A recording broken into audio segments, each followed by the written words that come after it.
بسم اللہ الرحمن الرحیم۔ لٹل ماسٹر ماڈل اسکول کی جانب سے سرعظیم جماعت نہم اور دہم کے نصاب میں شامل اردو کی درسی کتاب میں صفحہ نمبر 122 پہ جو نظم دوسری نظم ہے نعتیہ نظم، جس کے شاعر جناب امیر مینائی رحمۃ اللہ علیہ ہیں، ان کی لکھی ہوئی یہ ہے نعت کہتے ہیں کہ وہ نظم جس میں وہ اشعار جن میں آقائے دو جہاں آمنہ کے لال محبوب ذوالجلال صلی اللہ علیہ وآلہ وسلم کی حمد و ثنا ہو، توصیف و تحمید کی گئی ہو۔ سب سے پہلے جس طرح ایک دستور ہے کہ شاعر کا تعارف کیا جاتا ہے اور ان کے متعلق ان کے علمی کارنامے اور ان کا تعارف اور ان کی ولادت و وفات کو زیر بحث لایا جاتا ہے، تو واضح رہے کہ امیر مینائی جو تھے یہ سن 1829 عیسوی میں لکھنؤ میں مولوی کرم محمد ان کے والد کا نام تھا، ان کے گھر میں، جو کہ ایک دیندار اور علمی شخصیت تھے، ان کے گھرانے میں پیدا ہوئے، ایک علمی خانوادے میں پیدا ہوئے۔ خانوادہ خاندان کو کہا جاتا ہے، گھر کو کہا جاتا ہے، گھرانے میں۔ آپ نے طب کہتے ہیں کہ انسانی اعضاء اور انسانی علاج و معالجے کے متعلق جو علوم ہوتے ہیں وہ لسانیات اس مضمون کو کہتے ہیں جس میں انسانی زبانوں کا اور زبانوں کی موجودہ صورتوں اور وقت کے ساتھ ساتھ ہونے والی تبدیلیوں کا مطالعہ کیا جاتا ہے۔ تصوف کہتے ہیں صوفیزم کو، اور روحانیت کو روحانی علوم، فلسفہ، اور اس کے علاوہ فقہ کہتے ہیں دینی علوم، دینی مسائل کا علم، اور منطق اور تاریخ اور موسیقی، ریاضی اور قانون کے علوم حاصل کیے۔ اس کے علاوہ جو ہے ان کا نام کیا تھا؟ ان کا نام تھا امیر احمد ان کا نام تھا، اور مینائی ان کو اس وجہ سے کہا جاتا تھا کہ وہ مخدوم شاہ مینا کے خاندان سے تھے، جس کی وجہ سے وہ مینا کے خاندان سے ہونے کی وجہ سے مینائی کہلاتے تھے۔ وہ پہلے عام شاعری کیا کرتے تھے، جیسا کہ لکھا بھی ہوا ہے کہ آپ کو اردو، فارسی اور عربی زبان پر عبور حاصل تھا، یعنی مہارت تھی۔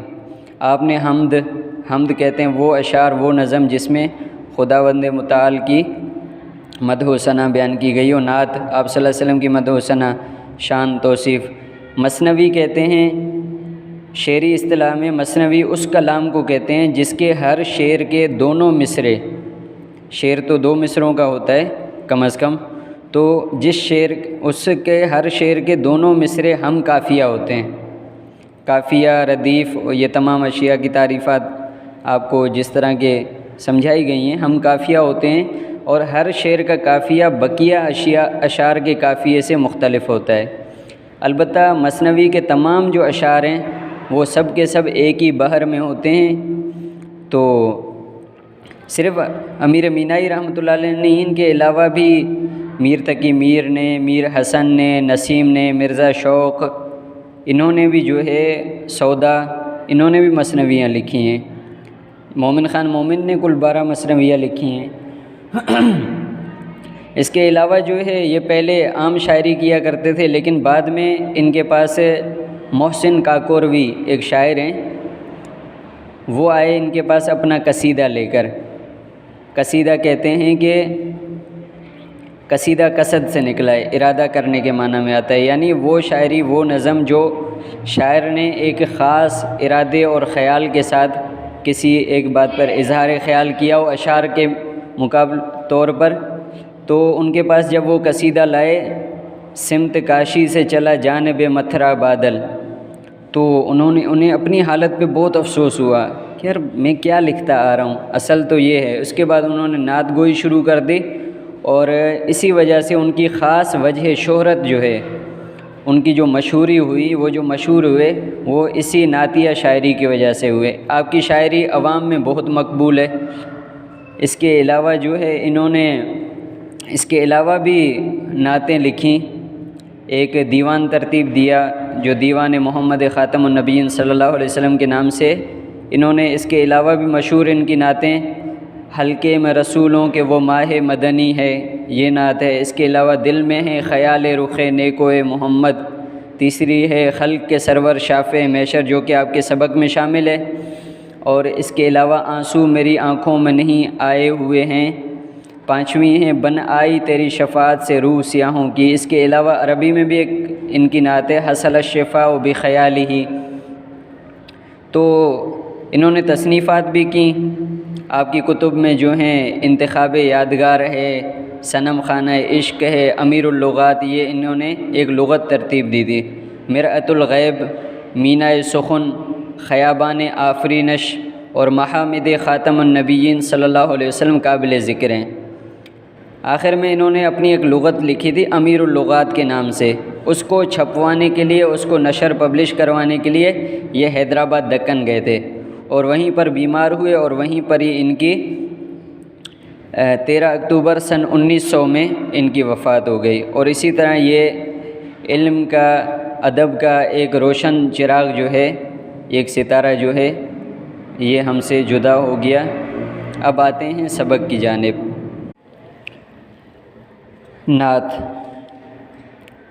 پہلے ایک مرتبہ نعت پڑھی جائے گی، اس کے بعد جو ہے مشکل جو دشوار الفاظ ہیں ان کے معنی بتلائے جائیں گے، اس کے بعد جو ہے اشعار کی وضاحت کی جائے گی۔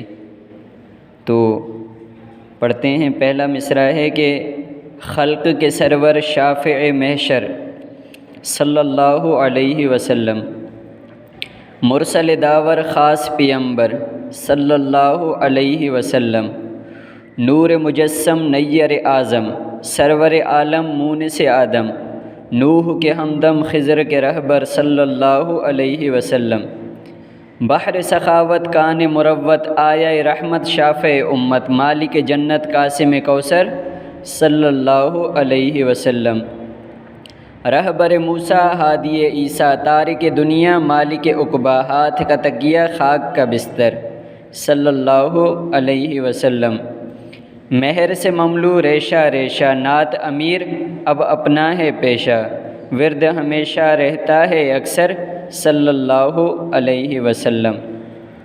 یہ ان کی کتاب جو ہے محامد خاتم النبیین صلی اللہ علیہ وسلم، اس سے ماخوذ یعنی اس سے لی گئی ہے، اخذ کی گئی ہے۔ جی، اب آتے ہیں الفاظ کی تشریح کی جانب۔ سرور کہتے ہیں سردار کو، خلق کہتے ہیں مخلوق کو، مخلوق کے سردار، شافع محشر، شافع کہتے ہیں سفارش کرنے والے، شفاعت کرنے والے کو، شافع محشر، محشر روز جزا قیامت کا دن، یعنی قیامت کے دن تمام مخلوقات کے سردار اور روز محشر سفارش کرنے والے کون ہیں؟ صلی اللہ علیہ وسلم، آپ صلی اللہ علیہ وسلم۔ مرسل داور، داور کہتے ہیں انصاف کرنے والے کو، انصاف کرنے والی ذات اللہ تعالیٰ کی، اور مرسل کہتے ہیں جسے بھیجا جائے، پیغمبر کو، یعنی اللہ تعالیٰ کے پیغمبر، خاص پیمبر۔ پیمبر فارسی کے دو الفاظ سے مرکب ہے، پیام بر، پیام فارسی زبان میں میسج کو کہا جاتا ہے، پیغام کو کہا جاتا ہے، بر کہتے ہیں لے جانے والے کو۔ تو جو اللہ تعالیٰ کا پیغام مخلوقات تک پہنچائے اسے پیغمبر کہا جاتا ہے۔ چونکہ آپ صلی اللہ علیہ وسلم خاص پیغمبر ہیں تو پیغمبر کے بھی اور پیغمبر دونوں کے ایک ہی معنی ہیں، صلی اللہ علیہ وسلم۔ نور مجسم، یعنی آپ صلی اللہ علیہ وسلم کی ذات، آپ صلی اللہ علیہ وسلم کی تمام سنتیں، آپ صلی اللہ علیہ وسلم کے تمام اقوال افعال جتنے بھی تھے وہ تمام جو تھے نورانیت سے لبریز تھے۔ نیر اعظم، نیر کہتے ہیں روشن کو، اعظم کہتے ہیں سب سے روشن ستارے انبیاء کرام میں۔ سرور عالم، دنیا کے سردار، مونس آدم، آدم علیہ السلام کے غمخوار، ان کو تسلی دینا۔ نوح کے ہمدم، نوح علیہ السلام کے ہم سفر۔ خضر کے رہبر، خضر علیہ السلام کے رہنما، صلی اللہ علیہ وسلم۔ بحر سخاوت، بحر کہا جاتا ہے سمندر کو، سخاوت کہتے ہیں فیاضی کو، یعنی سخاوت کا سمندر، کان مروت، کان کہتے ہیں جہاں سے خزانہ نکلتا ہے، جیسے سونے کے کانیں ہوتی ہیں، چاندی کی کانیں ہوتی ہیں، اسی طرح دیگر جو معدنیات ہوتی ہیں، منرلز، ان کی کانیں ہوتی ہیں۔ مروت کہتے ہیں تہذیب و تمدن کو۔ آیہ رحمت، آیہ عربی زبان میں لفظ آیت، آیت کہتے ہیں نشانی، یعنی رحمت کی نشانی، علامت، رحمت کی علامت۔ شافع امت، اپنی امت کی سفارش کرنے والے۔ مالک جنت، جنت کے مالک، حقدار۔ قاسم کوثر، حوض کوثر جو ہے بروز قیامت جو ہے آپ صلی اللہ علیہ وسلم اپنی امت کو حوض کوثر سے جام تقسیم فرمائیں گے، اس کی جانب اشارہ ہے صلی اللہ علیہ وسلم۔ رہبر موسیٰ، موسیٰ علیہ السلام کے رہنما۔ ہادی عیسیٰ، ہادی کہتے ہیں رہنمائی کرنے والے، عیسیٰ علیہ السلام کے بھی رہنما۔ تارک دنیا، دنیا کو، دنیا سے بیزار، دنیا سے کنارہ کشی اختیار کرنے والے۔ مالک عقبہ، آخرت کے مالک، آخرت میں اللہ تعالیٰ کی جانب سے اختیار دیے ہوئے۔ ہاتھ کا تکیہ، خاک کا بستر۔ اس مصرے میں جو ہے آپ صلی اللہ علیہ وسلم کی حیات طیبہ کی جانب اشارہ ہے کہ آپ صلی اللہ علیہ وسلم جب آرام فرماتے تھے تو تکلفات سے کام نہیں لیتے تھے، بلکہ سیدھی سادی سی، بہت ہی نہایت سیدھی سادی سی زندگی گزاری، جس میں کیا ہوتا تھا، خاک کا بستر، زمین پہ ہی، مٹی پہ ہی لیٹ جاتے، اور ہاتھ کا تکیہ یعنی تکیے کے بجائے ہاتھ اپنے سرہانے رکھ لیتے تھے، جس کا کہ ہاتھ کا تکیہ بنا لیا، اور خاک کا بستر مطلب مٹی کا بستر، وہیں پر زمین پہ ہی سو جاتے تھے صلی اللہ علیہ وسلم۔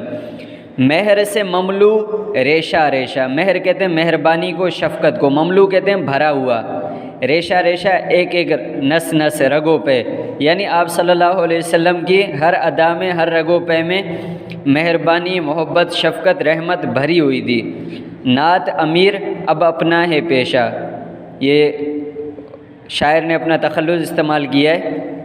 تخلص کہتے ہیں وہ قلمی نام یا وہ مختصر نام جو شاعر یا مصنف استعمال کرتا ہے اپنے لیے اصلی نام سے ہٹ کر، بہرحال ان کا اصلی نام بھی یہی ہے۔ نعت امیر اب اپنا ہے پیشہ، یعنی اب اپنا کام ہی نعت کہنا ہے۔